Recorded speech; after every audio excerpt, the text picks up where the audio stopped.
இங்கிலாந்து அணியோட captain Ben Stokes கொஞ்சம் ஓவராகவே பேசியிருக்காப்புலங்க. என்ன அப்படின்னா, எங்களுடைய இந்த 3வது டெஸ்ட்டோட வெற்றிக்கு காரணம் சுப்மான் கில் தான். சுப்மான் கில்லும் அவர் செஞ்ச ஒரு செயலும் தான் நாங்கள் ஜெயிக்கிறதுக்கே காரணம் அப்படின்னு திரிய கொளுத்தி போட்டிருக்காங்க மனுஷன். என்ன நடந்ததுன்னா, இந்த டெஸ்ட்டில் 3வது நாள் முடிவில் இந்தியா 387 ரன்னுக்கு ஆல் அவுட் ஆயிடுவாங்க. இதை தொடர்ந்து ஒரு 6-7 நிமிஷம் தான் இருக்கும். அப்போ அதுக்குள்ளே 2 ஓவர் போட்டுடலாம் அப்படின்னு சொல்லி சுப்மான் கில் பிளான் பண்ணியிருப்பாப்புல. பேட்டிங் இறங்கிடுவாங்க, யார் ஜாக் ராலியும் டக்கட்டும் இறங்கிடுவாங்க.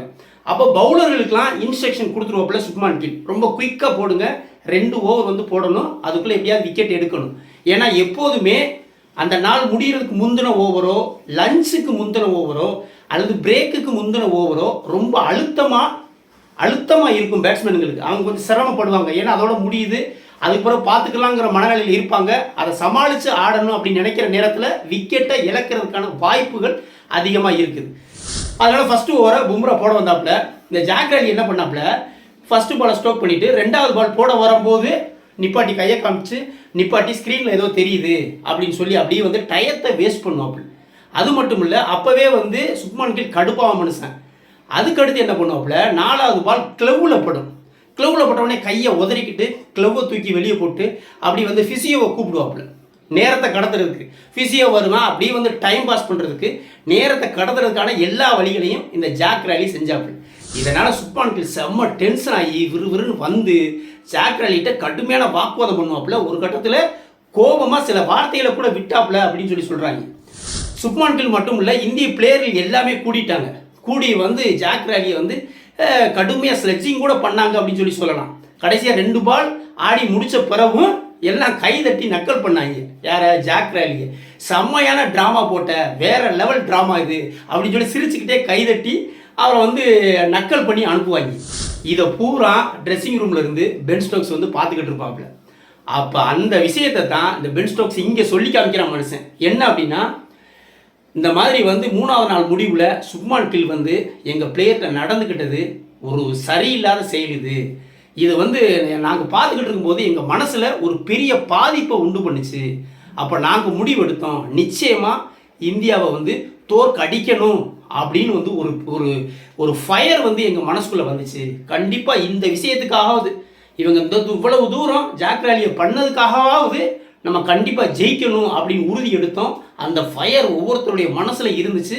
மறுநாள் 192 ரன்கள் கூட அடிக்க விடாமல் அந்த ஃபயரோட நாங்கள் ஜெயித்தோம். இதுக்கு காரணம் சுப்மான் கில் பண்ணின அந்த செயலும், சுப்மான் கில்லுடைய ஆக்ரோஷமும், ஜாக் ராலியை ஓவராக நக்கல் பண்ணுனதும் தான் காரணம் அப்படின்னு சொல்லியிருக்காங்க மனுஷன். உடனே சுப்மான் கில்கிட்ட வந்து கேட்டிருக்காங்க, இங்கிலாந்து ஜெயிச்சதுக்கு காரணமே உங்களை தான் சொல்கிறாப்புல அப்படின்னு சொல்லி கேட்டிருக்காங்க. அதுக்கு சுப்மான் கில் சிரிச்சுக்கிட்டே, அவன் கிடக்கான் லுச்சாப்ப, ஏன்னா எங்கள் பேட்ஸ்மேன்கள் முன்னணி பேட்டர் வந்து யாருமே 20 ரன்களை கூட தாண்டலை, ஜடேஜா மட்டும் கடைசியில் போராடினாப்புல, ஆனாலும் தோல்வியை தவிர்க்க முடியலை. இவ்வளவு பேசுகிற இங்கிலாந்து கடைசியில் 2 விக்கெட்டை பவுலர்களை, எங்கள் பவுலர்களை பும்ராவையும் சிராஜையும் எடுக்கிறதுக்கு எவ்வளவு திணறினாங்க, எவ்வளவு தண்ணி குடித்தாங்க அப்படிங்கிறத உலகமே பார்த்துக்கிட்டு இருந்துச்சு. பும்ராவும் சிராஜும் ஒரு மரண பயத்தை காமிச்சாங்க இங்கிலாந்துக்கு. அது வந்து நாடறியும். இது வந்து நாங்கள் எங்களுக்கு போராடி தோத்ததுனால இது தோல்வி கிடையாது, இது மனசளவில் இது வெற்றிக்கு சமமானது தான்.